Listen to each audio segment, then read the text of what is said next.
223장 정결한 마음 주시옵소서 찬양하시겠습니다.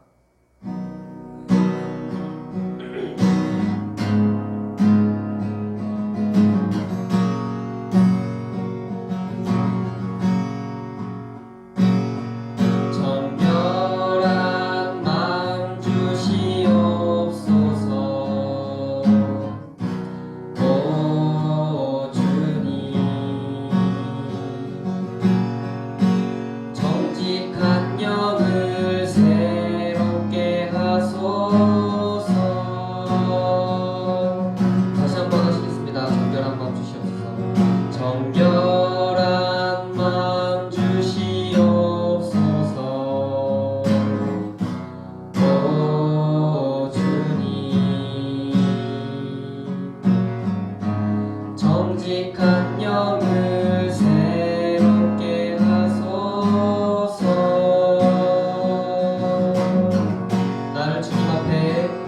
나를 주님 앞에서 멀리 하지 마시고 주의 성령을 거두지 마옵소서.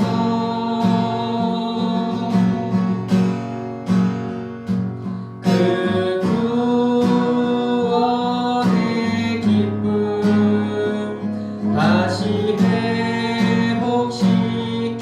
회복시키시고 변치 않는 맘 내 안에 주소서. 다시 한번 하시겠습니다. 정결한 마음 주시옵소서. 정결한 마음 주시옵소서. 오 주님,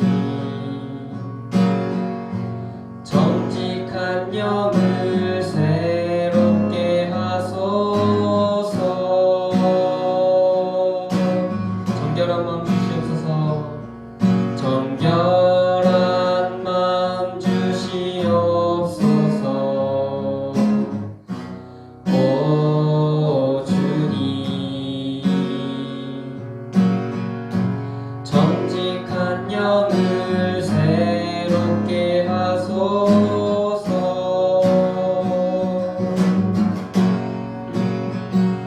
나를 주님 앞에서 멀리 하지 마시고 주의 성령을 거두지 마옵소서.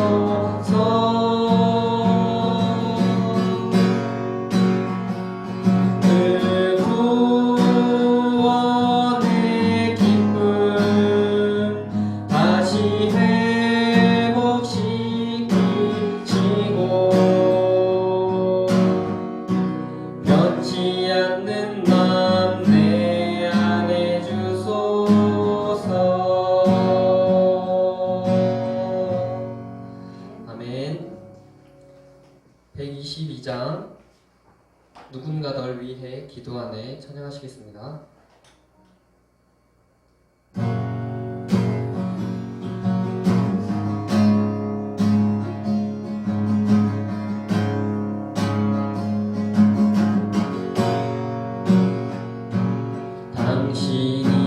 당신이 지쳐서 기도할 수 없고 눈물이 빗물처럼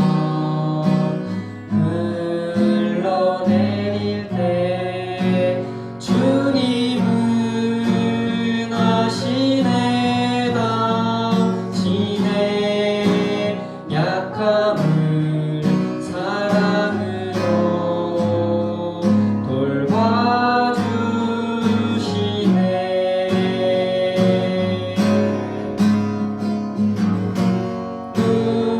누군가 널 위하여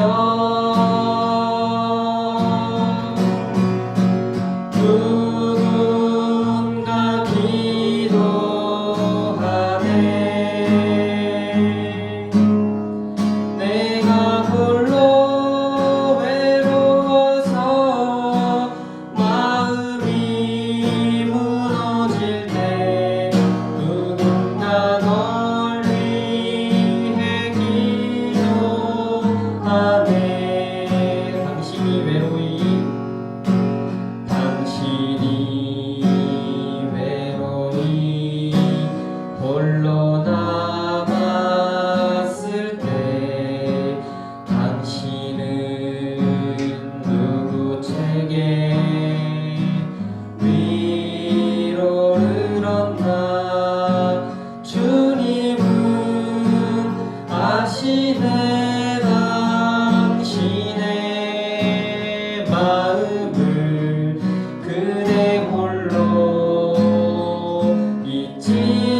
기도하네.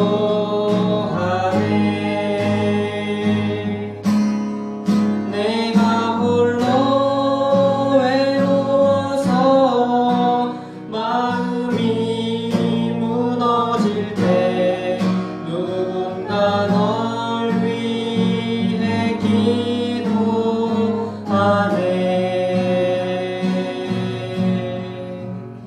아멘. 사도신경하심으로 10월 18일 중고등부 예배를 시작하겠습니다. 나는 전능하신 아버지 하나님 천지의 창조주를 믿습니다. 나는 그의 유일하신 아들 우리 주 예수 그리스도를 믿습니다.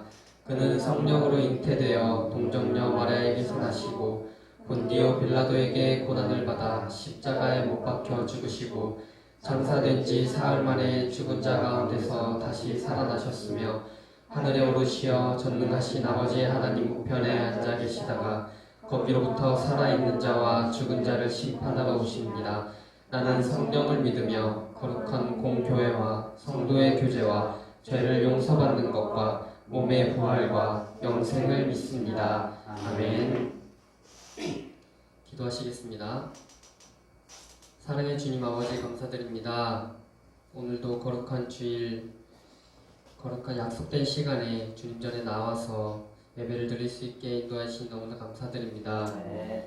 어려운 세상 속에 살아가는 지금에 말씀을 붙들고 믿음을 굳세게 지키면서 살아가기 너무나 힘든 상황에 이렇게 예배 자리에 모일 수 있게 인도하시니 너무나 감사드립니다. 비록 많은 수가 모이지는 못했지만 주님과 약속된 시간에 이 자리에 나와서 예배를 드리는 이 모든 사람들에게 주님 축복하여 주시고 은혜 내려 주시어서 더욱더 말씀 붙들고 더욱더 건강하게 살아갈 수 있게 인도하여 주시옵소서.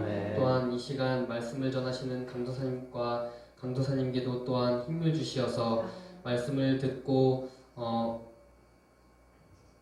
살아가는 우리 많은 중고등부 학생과 선생님들에게 귀감이 될 수 있게 도와주시고 이 말씀을 가지고 또한 한 주간 동안 살아갈 때 큰 힘을 얻고 살아갈 수 있게 인도해 주시옵소서. 예배의 첫 시간입니다. 마치는 시간까지 함께 해주실 줄 믿사오며 거룩하신 예수님의 이름으로 기도드립니다. 아멘.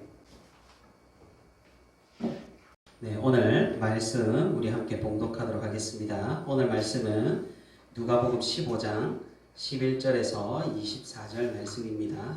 우리 영상으로 함께 하는 우리 친구들도 자리에 앉아서 성경을 펴고 함께 찾아서 같이 한번 읽어보도록 하겠습니다. 누가복음 15장 11절에서 24절 말씀, 제가 성경을 봉독하도록 하겠습니다. 또 이르시되 어떤 사람에게 두 아들이 있는데 그 둘째가 아버지에게 말하되 아버지여 재산 중에서 내게 돌아올 분깃을 내게 주소서 하는지라.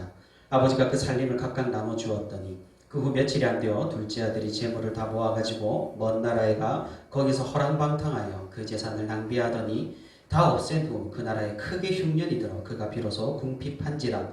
가서 그 나라 백성 중 한 사람에게 붙여 사니 그가 그를 들로 보내어 돼지를 치게 하였는데 그가 돼지 먹는 쥐엄 열매로 배를 채우고자 하되 주는 자가 없는지라.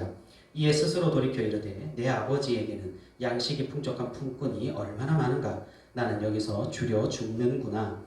내가 일어나 아버지께 가서 이르기를 아버지, 내가 하늘과 아버지께 죄를 지었사오니 지금부터는 아버지의 아들이라 일컬음을 감당하지 못하겠나이다. 나를 품꾼의 하나로 보소서 하리라 하고 이에 일어나서 아버지께로 돌아가니라. 아직도 거리가 먼데 아버지가 그를 보고 측은히 여겨 달려가 목을 안고 입을 맞추니 아들이 이르되 아버지, 내가 하늘과 아버지께 죄를 지었사오니 지금부터는 아버지의 아들이라 일컬음을 감당하지 못하겠나이다 하나 아버지는 종들에게 이르되 제일 좋은 옷을 내어다가 입히고 손에 가락지를 끼우고 발에 신을 신기라. 그리고 살진 송아지를 끌어다가 잡으라. 우리가 먹고 즐기자. 이는 내 아들은 죽었다가 다시 살아났으며 내가 잃었다가 다시 얻었노라 하니 그들이 즐거워하더라. 아멘. 네, 이렇게 현장에서 함께 드리는 우리 친구들은 없죠. 우리 선생님들 또 일주일 지나서 만나서 반갑습니다. 또 그리고 각자의 장소에서 우리 영상으로 함께 예배드리는 우리 친구들 이렇게 영상으로 만나서 굉장히 반갑습니다. 이제 사회적 거리두기도 1단계로 완화가 되고 여러 가지로 다시 정상을 향해서 조금씩 나아가고 있는 중입니다. 우리도 함께 발맞추어서 다시금 교회 나오고 예배에 힘쓰는 우리 중고등부가 되기를 소망합니다. 그리고 벌써 중간고사가 얼마 남지 않았죠. 이렇게 분위기도 어수선한데 여러분 시험까지 7년이 조금은 힘들 수 있겠다라는 생각을 한번 해봅니다. 그래도 주어진 자리에서 최선을 다하는 우리가 되기를 바랍니다. 우리가 지난주에는 예수님의 탕자 비유 중에 둘째 아들이 집을 떠난 이야기를 살펴보았어요. 예수님은 지난주에 말했듯이 모여있는 사람들이나 또 오늘 성경 말씀을 통해 오늘날 우리에게 그저 재미있는 옛날 이야기, 어떤 이야기를 들려주시는 것이 아니죠. 분명한 교훈이 있고 명확한 메시지가 있는 이야기를 들려주신다라는 거죠. 지난주 둘째 아들의 이야기에서 우리가 발견한 귀한 진리가 뭐예요? 그것은 둘째 아들이 안락한 자신의 집과 아버지를 버리고 자신의 꿈을 찾아서 떠났듯이 우리도 어떻게 해요? 매몰차게 누구를? 하나님을 버리고 우리의 꿈을 찾아서 떠났다는 거예요. 우리는 성공할 줄 알았죠. 우리는 하나님을 떠나면 더 잘 살고 더 멋지게 살고 내 꿈을 이뤄서 더 행복하게 살 줄 알았어요. 하지만 정말 그러했어요? 둘째 아들이 그 화려함과 그 즐거움에 빠져서 자신의 유산을 모두 탕진해 버렸듯이 하나님을 떠난 인간은 자신의 생명을 갉아먹는 꼴이라는 거예요. 우리는 하나님 안에 있을 때만, 하나님 아버지와 함께 할 때만 행복을 느끼도록, 기쁨을 누리도록, 만족을 가지도록 그렇게 디자인되었다고 했어요. 하지만 우리는 어리석게도 이를 깨닫지를 못하죠. 어떻게 해서든 하나님을 벗어나려고 발버둥을 친다라는 거죠. 그 사건이 바로 무슨 사건이에요? 선악과를 먹은 사건이고 오늘도 우리는 그 사건을 반복하면서 살아가고 있다라는 사실이에요. 오늘은 이 둘째 아들이 그렇게 허랑방탕한 후에 어떤 결정을 하고 그리고 또 어떻게 되는지를 한번 살펴볼 거예요. 예수님께서는 오늘 이야기에서도 우리에게 귀중한 교훈과 진리를 말씀하세요. 우리 여러분, 우리 친구 여러분, 영상 보더라도 졸지 말고 또 딴짓하지 말고 집중해서 말씀을 듣고 깨달음을 얻는 그런 귀한 시간이 되기를 소망합니다. 자, 이 둘째 아들, 탕자라고 하죠. 이 탕자가, 둘째 아들이 무언가 잘못되었다는 것을 깨달았을 때는 이미 시간이 많이 지난 뒤였어요. 자신의 모든 것을 탕진하고 난 후에 자신이 본래 어디에 있었는지 어떤 것들을 누렸는지 생각을 해보기 시작했다라는 거예요. 그렇다고 돌아가기에는 너무 늦은 것 같아요. 이 둘째 아들은 어떻게든 그래서 이 도시에서 버텨보려고 했어요. 왜냐하면 자신이 그 정도로 아버지를 매몰차게 버리고 떠나왔기 때문이에요. 이제 와서 돌아갈 수는 없다라고 생각을 했겠죠. 유산을 다 써버렸기 때문에 먹고 살기 위해서는 일을 해야만 했어요. 자신이 할 수 있는 일은 뭐밖에 없겠어요? 이때까지 농장에서 생활을 했기 때문에 농장일 뿐이었어요. 그래서 농장에 취업을 해서 돼지를 치게 되었다라는 거죠. 우리가 구약의 율법을 보게 되면 부정한 짐승, 정한 짐승을 구분하는 것이 나와요. 하나님께서는 이 부정한 짐승은 먹지도 말고 기르지도 못하게 하셨어요. 근데 이 돼지는 어때요? 율법에 따르면 부정한 짐승이었어요. 둘째 아들에게는 정말로 수치스러운 일이었을 거란 말이에요. 그런데 우리가 조금 겉으로 나가서 그럼 하나님께서는 왜 굳이 부정한 짐승, 정한 짐승을 따로 구분을 해 놓으셨을까요? 여러 가지 이유가 있어요. 먼저는 이스라엘 백성들은 하나님의 선택을 받은 민족임을 드러나기 위해서, 나타내기 위해서 이렇게 규율을 정하신 거예요. 다른 민족과는 다르다는 것을 나타내기 위해 이런저런 금기와 규율을 지키라고 하나님께서는 말씀하신 거예요. 그래서 이스라엘 백성들은 특이한 규율, 하나님께서 정한 규율을 지켜서 다른 민족들과는 구분되는, 성별되는 삶을 살았던 거예요. 그리고 하나님께서 이렇게 부정한 것들을 따로 정하신 이유는 환경적인 요인에서 우리가 찾아볼 수가 있어요. 하나님께서 부정하다고 하신 것에는 많은 부분이 숨겨진 의도가 있었다라는 거죠. 환경적으로 위험하고 좋지 않은 일에 부정하다고 정하셔서 이스라엘 백성들이 슬기롭게 이것을 피해 갈 수 있도록 만들어 주신 거예요. 우리가 한 가지 예를 들어보면은 우리 결혼을 해서 여자가 아이를 낳고 출산을 하게 되면 하나님께서 출산을 한 여인은 부정하니 33일 동안 아무것도 못하게 하셨어요. 근데 정말로 하나님이 그 출산한 여인 보고 너는 부정하다, 따로 떨어져 격리해라 이렇게 하셨을까요? 아니에요. 옛날 고대에는 출산을 한 여인도 굉장히 중한 노동에 시달리는 일들이 잦았어요. 그래서 하나님께서는 출산을 한 여인들이 몸을 가다듬을 수 있을 수 있도록, 쉴 수 있도록 이렇게 부정한 기간을 정하셔서 그 분들이 그 출산한 여인들이 휴식을 가지고 아이와 유대 관계를 가지는 그런 시간을 하나님께서는 마련을 해 주신 거예요.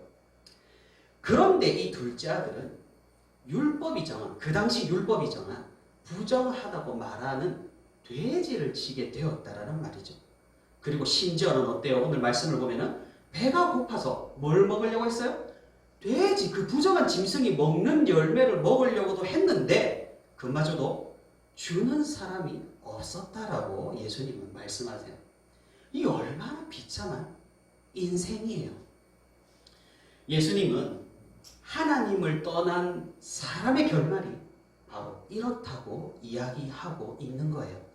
하나님을 떠나 살면 자유로울 줄 알았고 행복할 줄 알았고 세상 모든 것이 재미있을 줄만 알았어요. 사단은 우리를 이렇게 유혹을 한다라는 거죠. 우리에게 재미를 주겠다고, 기쁨을 주겠다고, 만족을 주겠다고, 행복을 주겠다고 말이에요. 하지만 우리 한번 진지하게 생각을 해봐요. 사람들이 그토록 가지기 위해 평생을 바치고 발버둥치는 이 세상에서 얻을 수 있는 것들로 우리는 정말 완전한 행복과 완전한 만족에 이를 수가 있을까요? 그렇지 않다라는 거죠. 제가 지난번에도 말했다시피 우리는 바닷물을 들이키는 것과 마찬가지예요. 가지면 가질수록 더 못 가져서 안달이 나는 그런 욕망을 우리는 가지고 있다라는 거죠. 여러분, 영화를 보면 어때요? 아니, 영화가 아니라 실제 지금 현실의 세상에도 마찬가지예요. 그렇게 부유하게 살고 많이 가지고 풍족하게 사는 사람들이 조금이라도 더 가지려고 어때요? 위험한 일을 벌이고 욕심을 내다가 결국 망하거나 죽는 것을 우리는 영화에서 또는 현실에서 보게 돼요. 이것이 바로 세상의 속성이고 우리가 가진 욕망의 현 주소라는 거예요. 이 둘째 아들은 이제 더 이상 버틸 수가 없었어요. 생각해보니 자기 고향 집에는 종들이 많았단 말이에요. 자신을 도와 농장일을 거두는 품꾼들이 많이 있었다라는 거죠. 일꾼들이. 그래도 아버지 농장의 품꾼들, 일꾼들은 그래도 정말 행복하게 일하면서 잘 지내고 잘 먹고 하는 것을 본 기억이 났어요.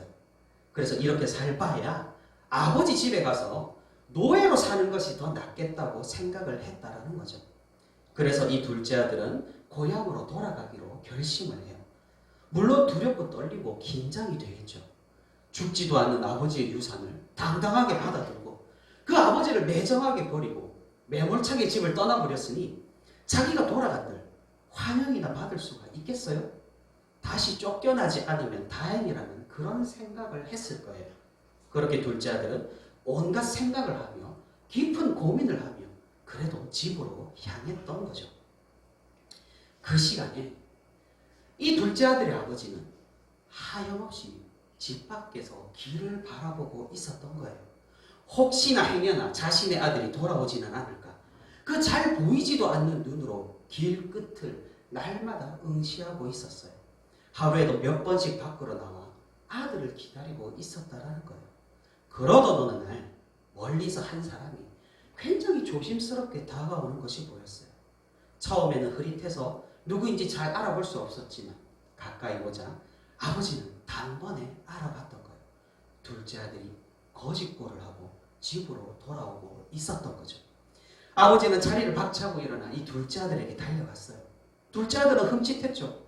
아버지가 달려오니까 혹시 자신이 원망스러워서 혼을 내기 위해서인지 혼란스러웠을 거예요. 그 순간 아버지는 아들을 안아주었어요. 그것도 힘을 다해 꽉 안아주었어요. 아들과 아버지의 눈에는 눈물이 그렇게나 흘렀어요. 이 아들은 면목이 없었죠. 자신은 그렇게 아버지를 버렸는데 아버지는 자신을 잊지 않고 늘 밖에서 기다리고 있었던 거예요. 아버지에게 조심스럽게 말을 해보죠. 아버지, 제가 죽을 죄를 지었습니다. 저는 도저히 아버지의 아들이라 할 수가 없습니다. 제발 저를 받아주시되 저를 일꾼으로 고용해 주세요. 이 아들의 말을 들은 아버지의 마음은 어떠했겠어요? 아들이 얼마나 힘들게 살아왔을지, 얼마나 많은 걱정과 염려를 했을지 이 아버지 눈에 환하게 보이는 게 아니겠어요? 아버지는 이 아들이 말을 마치기도 전에 종들을 불렀어요. 내 아들에게 제일 좋은 옷을 입히고 그 손에는 아들임을 상징하는 가락지를 끼우고 발에 신을 신기라.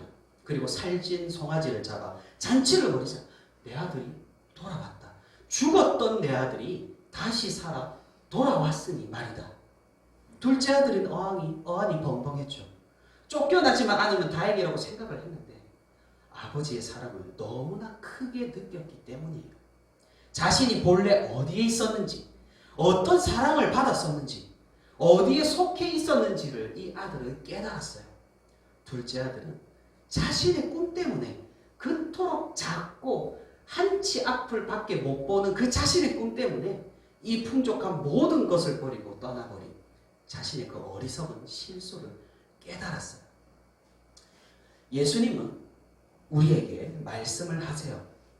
하나님께서 어떤 마음으로 우리를 기다리고 계시는지, 우리가 하나님께로 돌아가면 어떤 사랑과 은혜를 받을 수 있는지, 우리가 본래 속한 곳이 어떤 곳인지를 이 이야기를 통해서 알려주시고 있는 거예요. 우리는 모두 하나님을 떠나 각자 자신의 길로 도망쳤어요. 하나님께서 주신 소중한 능력과 자산을 가지고 우리는 탕진하면서 죄를 짓기 바빴다라는 거예요. 그 결과 우리는 타락하고 쇠약해지고 부패하고 결국 우리는 탈진하고 죽어버리게 된다라는 거예요. 하나님을 떠난 우리의 끝이 뭐예요? 바로 죽음뿐이에요. 우리에게 희망이 있다면 그것은 다시 하나님께로 돌아가는 것, 예수 그리스도를 믿는 것뿐이라는 거예요. 하나님에게로 돌아가는 것만이 우리가 살 수 있는 유일한 길이라는 거예요. 예수님께서는 이 둘째 아들의 이야기를 통해서 이 핵심적인 진리를 말씀하고 계신다라는 거예요. 이 예수님께서 이야기를 하실 때 이 예수님 곁에서 이 둘째 아들의 이야기를 듣고 있는 사람이 누구였는지 여러분 알고 있어요? 거지들, 창녀들, 노숙자들, 사회에서 버림받은 사람들, 집이 없어 거리에서 빌어먹는 사람들, 사람들에게 손가락질 받는 죄인들, 소외된 사람들이 예수님의 이 이야기를 듣고 있었어요. 사람들은 그들을 보고 부정하다고 정죄했고 그들을 더럽다고 피했어요. 그들과 말도 섞지 않으려고 했고 그들을 멸시하고 무시하고 심지어 때리고 성 밖으로 쫓아내었어요. 그 사람들이 오늘 이 예수님의 이야기를 듣고 있었던 거예요. 예수님의 이 이야기를 들은 사람들은 어떤 생각을 했겠어요? 어떤 마음이 들었겠어요? 예수님께서는 그들에게 알려주시는 거예요. 사회에서 버림받고 사람들에게서 소외된 너희들도 하나님께서는 환영하신다. 하나님께서는 너희를 버리지 않으셨다. 하나님의 사랑은 우리 모두를 위한 것이다. 누구든 돌아만 와라. 누구든지 다시 돌아오라. 하나님은 너희를 힘을 다해 안아주실 것이다. 이 진리가, 이 말씀이 예수님으로부터 울려 퍼진 거예요. 사람들은 흐느꼈어요. 사람들은 오열을 했어요. 하나님의 사랑을 느꼈기 때문이에요. 자신이 이 둘째 아들 같았기 때문이에요. 소망이 생겼죠. 다시 돌아가면 사람들에게 버림받았던 자신도 다시 돌아가면 하나님께서 받아주신다는 그런 확신이 생겼어요. 많은 사람들이 자신의 죄를 회개하고 다시 하나님께로 돌아오는 놀라운 이 역사가 예수님의 이야기로부터 일어났던 거예요. 사랑하는 우리 중고등부 친구들, 오늘 예수님의 이야기는 당연하게도 우리한테도 향하는 이야기예요. 우리가 어떤 사람인지, 우리가 어떻게 살아왔든지 하나님께서는 우리를 기다리고 계신다라는 거죠. 여러분은 하나님 앞에 진지하게 회개를 해본 경험이 있어요? 정말로 진실되게 하나님을 믿는다고 고백한 기억이 여러분 가운데 있어요? 어떤 사람의 어록과 같이 늦었다고 생각했을 때는 정말로 늦을 거예요. 우리에게 기회가 다시 없을지도 몰라요.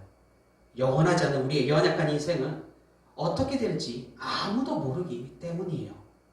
여기 있는 우리 모두, 그리고 영상으로 함께하는 우리 친구들 모두 다시 한번 하나님께로 향하기를 바랍니다.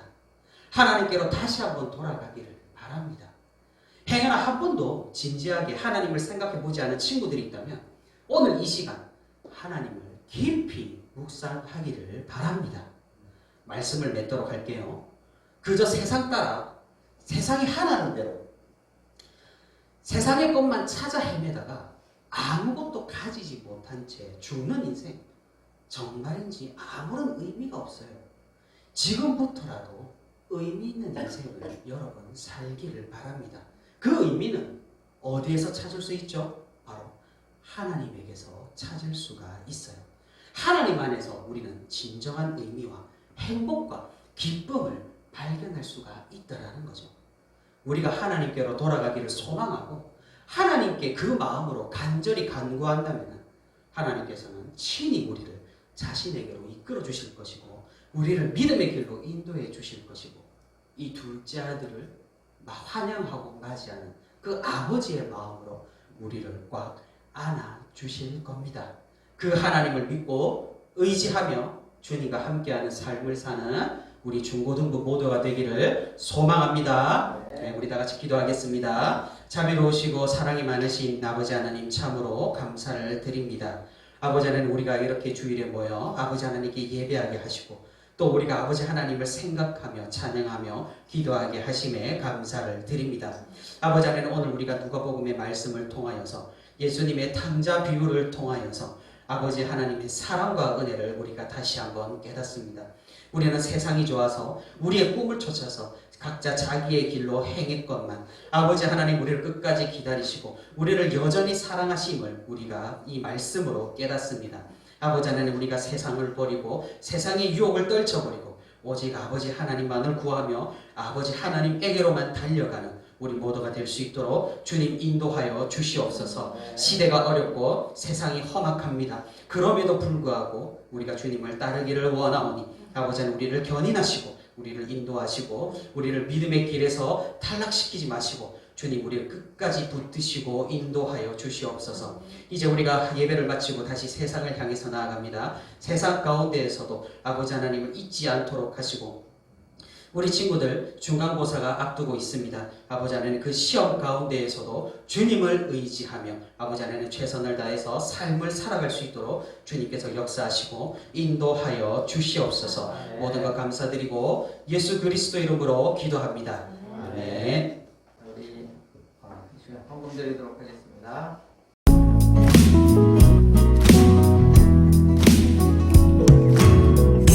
하나님의 사랑이 당신의 삶 가운데 가득하기를 축복합니다. 하나님의 은혜가 우리 가운데 가득하길 기도합니다. 참 좋으신 하나님 아버지, 네, 감사합니다. 지난 한 주간도 저희들을 지켜주시고 또 주님 앞에 나와서 예배하게 하시니 감사함을 드립니다.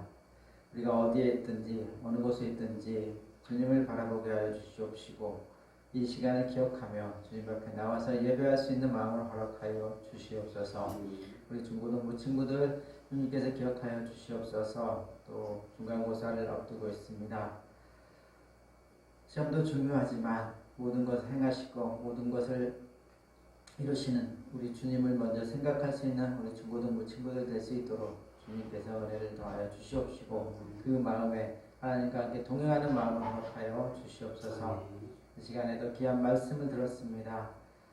우리를 언제나 기다리시고 있는 우리 주님을 바라보게 하여 주시옵소서. 또한 이 시간 주님 앞에 나올 때 적은 물질을 주님 앞에 드립니다. 하나님 나라에 귀하게 쓰이는 물질이 되게 하여 주시옵시고 그 드리는 손길들을 축복하여 주셔서 더욱더 많은 것을 주님 앞에 드릴 수 있는 복을 더하여 주시옵소서. 감사드리며 예수님의 이름으로 기도드렸습니다. 아멘.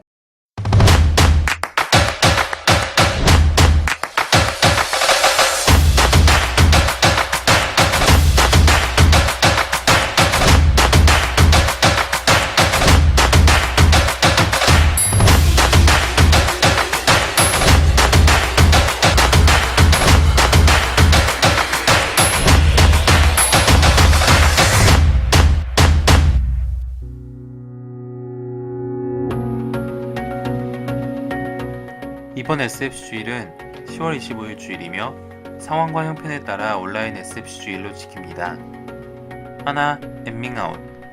한 주간 동안 내가 SFC임을 소개합니다. 둘, FC 싹쓸이.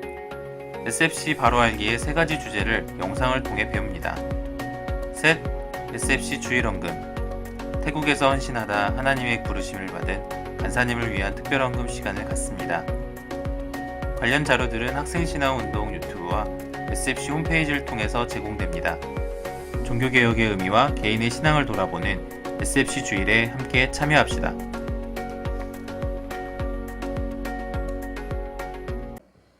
자, 강구하도록 하겠습니다. 중고등부 우리 친구들 예배 영상이 지금 카톡으로 계속 전송되고 있습니다. 빠지지 않고 꼭 한번 들어와서 카톡방에 있는 영상을 보시면서 예배 드리기 바라겠습니다. 그리고 우리가 코로나 때문에 잘 만나지 못하지만은 카톡이나 전화로 계속해서 교제하시기 바라겠습니다. 그리고 마지막 주가 10월 마지막 주가 SFC 주간인데 주일인데요. SFC 역사와 의미에 대해서 의미를 되새기면서 특강이 있습니다. 특강이 있고 그때 드리는 헌금들은 또 우리 특별하게 우리 홍병훈 간사님 가정에 전액으로 후원을 할 예정입니다. 우리 주기도문으로 예배를 마치도록 하겠습니다. 하늘에 계신 우리 아버지여, 이름이 거룩히 여김을 받으시오며 나라가 임하시오며 뜻이 하늘에서 이루어진 것 같이 땅에서도 이루어지이다. 오늘 우리에게 일용할 양식을 주시옵고 우리가 우리에게 죄 지은 자를 사하여 준 것 같이 우리 죄를 사하여 주시옵고 우리를 시험에 들게 하지 마시옵고 다만 악에서 구하시옵소서. 나라와 권세와 영광이 아버지께 영원히 있사옵나이다. 아멘.